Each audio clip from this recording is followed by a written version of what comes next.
Bitcoin has just fallen below $94,000, and the entire crypto market has been kind of depressing the last couple of days. Now, I couldn't say that it's really been bad because realistically, we really just haven't moved in the crypto market for the last few days, but funnily enough, a couple of coins are actually up since the last time I checked.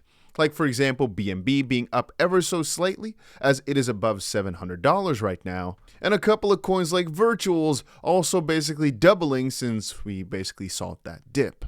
Also, it seems the most trending thing right now is all these exchange tokens, as BitGet's token, FTX's token, Gates token, and a few others are all doing extremely well right now. OKB right here, and obviously, like we just said, BNB. Now, I already told you though that around the Christmas, New Year's times, you really don't have to watch the crypto market as much, mostly because even though it could be volatile based purely on the holiday season, I didn't really expect any of the craziest moves to happen after Christmas. I mean, it could always happen, but just not expected, so to speak.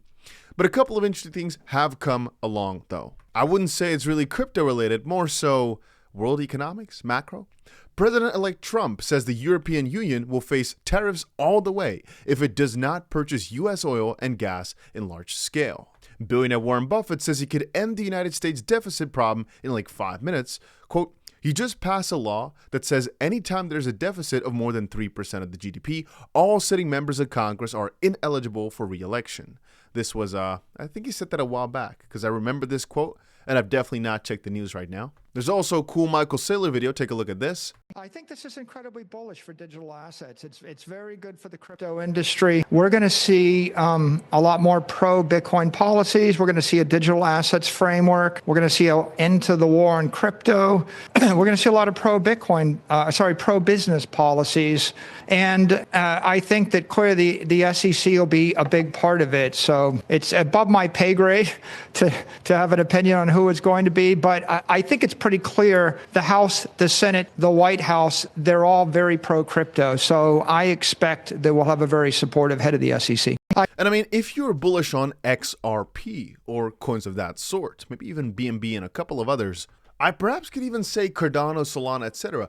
All those coins which have been threatened by the SEC for a long time. Perhaps indeed, as Trump comes in, I won't say he's the fix-all, but I could say that indeed, perhaps that era of the war on crypto, as we've often called it, might really be over here. That could be really quite soon. I mean, right now we're at the end of December, basically. So it's basically 3 more weeks until Gary Gensler resigns, gets out of office, and somebody new comes in.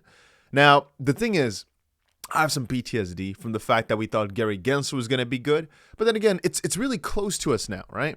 Couple other funny pieces of news that I just missed. Apparently, Do-Kwon, right, the guy behind Terra Luna, is going to be extradited to the US. I guess, I'm not sure where he was sitting before. I'm not so sure if this is going to be a better or worse jail for him. I'm going to guess it might be actually better. There's actually some really funny statement as well. It's kind of an interesting admission. Russia says it's using Bitcoin to evade sanctions. Russia uses Bitcoin to evade sanctions. Finance minister says, I always be careful with those, talking about that because it's kind of like, what is really the truth behind all that? Anyway, but the freaking dot on the map was this statement from a few days ago. U.S. Congress expected to prioritize crypto legislation in 2025. I've stated before that it's a little bit of a double-double. And what I mean with double-double is I'm not so sure if this is going to be very nice or kind of bad from the perspective that legislation, regulation, all the rules, getting everything clear is good, but it really depends on how they're going to do it, which is why the whole story ties together with, in 3 weeks, the SEC is going to shift, right? We expect the new person and the new administration, let's call it, to be better and to do their tasks in the way we prefer it, because Trump has also shown to be pro-crypto, etc., etc. You start connecting the dots, this should be really nice. But as I just stated from Gary Gensler as well, we thought he would be the man who does it the right way. But it could also be that the moment they get the power, they start looking at crypto from a negative light because of, for example, statements like this right here, that Russia is using Bitcoin to evade sanctions, things of that sort, basically. Now, also, if you're asking me what the hottest narratives are right now in the market, whenever I'm looking around here, it seems that even though, funnily enough, a lot of these exchange tokens are doing well, the most hyped up narrative right now seems to be everything AI, related still. And so it brings me back to the question of, hey, what are we focusing on over the next few weeks to months? I'm still going to say AI right now is top priority. It's in the top of the top spot. But I'd say that right now still, if I had to make an educated guess, I'd say that Bitcoin, ETH has not been showing a lot of cool stuff this season, but I'd say Bitcoin is still king. A lot of the top alts are very close seconds, and the small altcoins are really not in the best of spots yet. But I think it will take Bitcoin to make, let's just call it a new move. Bitcoin needs to finally make a new leg up, which has not been doing here. And it seems that December is going to end as a negative month. This week at least has been negative, but if you look at it from a broader perspective, what we are seeing right now is a very healthy pullback. And I'd say that right here is where we expected Bitcoin to end up at, right? About the $91,000 line. If we actually start bouncing from here, I would say that relatively this is more beautiful and more bullish than if we were just straight green all the way, right? You in bull markets, if we look back at the previous run, wanted to come back down every now and then for it to be more sustainable throughout the long run. Having said that, the positions are back into basically neutral territory. You can see the XCP position is only in $1,000 worth of profit right now because we're basically back at our buy-in. But that's the funny part. If you had just gone from my buy-in spot where I tried to buy in at, actually the last time here, just like a day ago or so, you could have also made about 5%, which in a trade could have been roughly 50% profit with 10x leverage or so, in just a span of a day or a few hours here, which obviously would have not been as nice as buying as like 190 or whatever.